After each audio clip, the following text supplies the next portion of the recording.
world look like through your eyes?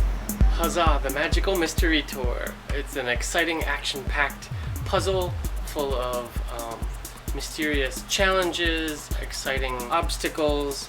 It's fun, it's challenging, and it's the best way I know how to play the game.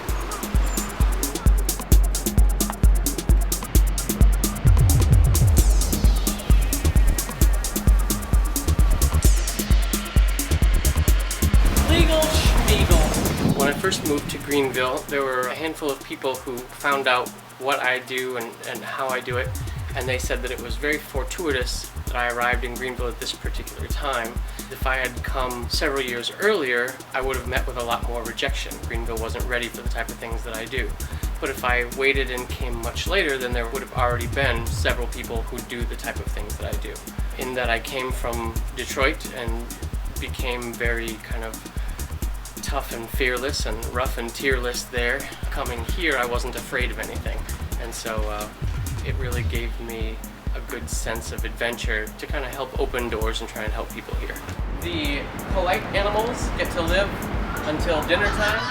With the jerk chicken and the jerk pork, they get eaten early in the day.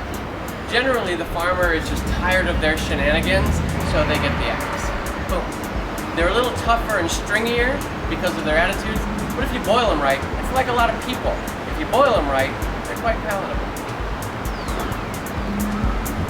This has been Cooking Tips. I was a ham as a child. I was a kind of a clowny kid.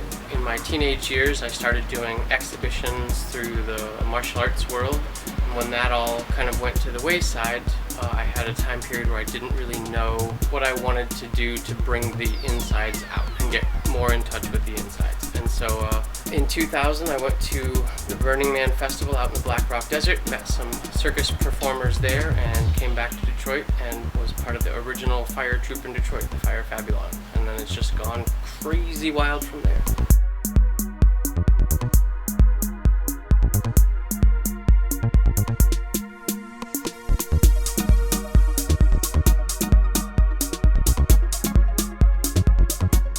With lunacy comes responsibility. We have a duty to make life at least a little more surreal for those whose lives make too much sense.